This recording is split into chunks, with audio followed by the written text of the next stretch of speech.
Présentement, le lac Cristal est menacé d'une coupe forestière imminente. C'est un joyau écologique, vraiment avec une clarté d'eau exceptionnelle. On peut voir jusqu'à 36 pieds de profondeur au niveau du lac. Ce qu'on ne veut pas, c'est qu'il soit détruit. On veut que les filtres naturels de ce lac-là restent intacts. Des lacs avec la particularité, comme au lac Cristal, il n'y en a pas d'autres sur les 123 lacs de la ZEC. C'est vraiment une particularité unique à ce milieu-là et c'est pour ça qu'on veut la préserver, parce que ce lac-là, il n'y en a pas d'autres. Je vous dirais que sur 500 000 lacs en région, on trouve un lac Cristal. En 2014, le ministère des Ressources naturelles a écrit une lettre où il est écrit que le lac Cristal est un site faunique d'intérêt et la pire chose qui pourrait arriver pour le lac, c'est une coupe intensive dans son bassin versant. Aujourd'hui, en 2025, le même ministère nous dit qu'ils vont faire une coupe dans le bassin versant du lac Cristal. Donc, on reconnaissait déjà au début des années 2010 que c'était un lac qui était particulier, qui devait être préservé, ou à tout le moins qui devait avoir une attention particulière, chose que la MRC aussi de la Matawini a reconnue. Donc, on a un ministère qui, à une certaine époque, reconnaissait que c'était un lac d'exception. Et là, on a le même ministère, 10 ans plus tard, qui décide de procéder à une déforestation du bassin versant, donc en contradiction complète avec son propre avis. Le bassin versant, c'est le territoire terrestre qui, avec la topographie naturelle, s'écoule éventuellement vers le lac. Ce bassin versant-là joue un rôle de filtre naturel parce que toute l'eau qui coule finit par se rendre au lac directement. La forêt, les milieux naturels, les milieux humides, c'est ça qui filtre en réalité et qui assure que le cycle de l'eau amène de l'eau propre vers le lac. Donc, les activités forestières dans un bassin versant comme ça, surtout un bassin versant aussi fragile, pourraient nécessairement avoir un impact sur la qualité de l'eau. Donc, on pourrait avoir plus d'écoulement, plus d'érosion ou plus d'apport en phosphore ou de matière en suspension qui vont se rendre directement vers le lac sans se faire filtrer.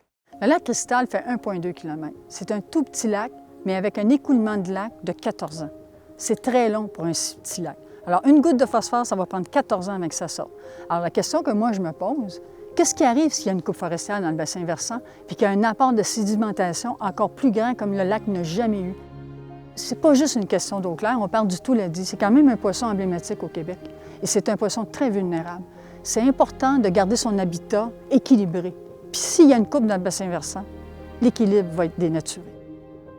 Il y a plusieurs autres secteurs qui ont été présentement donnés puis que la foresterie ne veut pas y aller parce qu'il n'y a pas d'infrastructure, donc des coûts plus élevés, ça serait moins rentable pour eux. On est conscient que c'est une industrie qui contribue à l'économie du Québec. Simplement, on pense qu'il y a des territoires, des secteurs, des habitats qui sont trop fragiles pour être compatibles avec des activités industrielles. Pourquoi qu'ils veulent absolument venir ou qu'il y a une particularité, puis où qu'on leur a démontré qu'il y a une sensibilité puis qui est assez importante.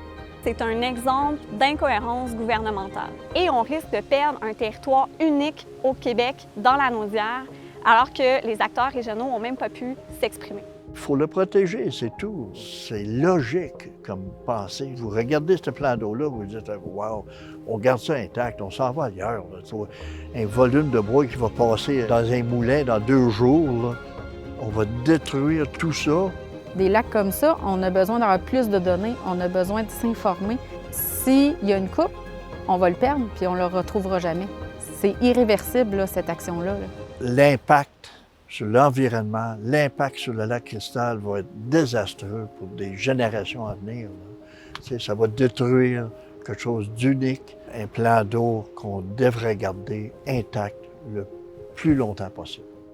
Bien, ce lac-là, c'est tout le monde qui peut y aller. C'est un bel endroit. On peut tout faire. Se baigner, faire du paddle, pêcher, faire du kayak. Il y a plein d'activités cool à faire. C'est une belle place. Puis tout rasé, bien, ça va tout rendre ça pas beau. Ce qui est important présentement, c'est de prendre un pas de recul, évaluer ce que nous risquons de perdre et surtout d'agir de façon responsable. Signer la pétition pour demander une protection temporaire du lac Cristal.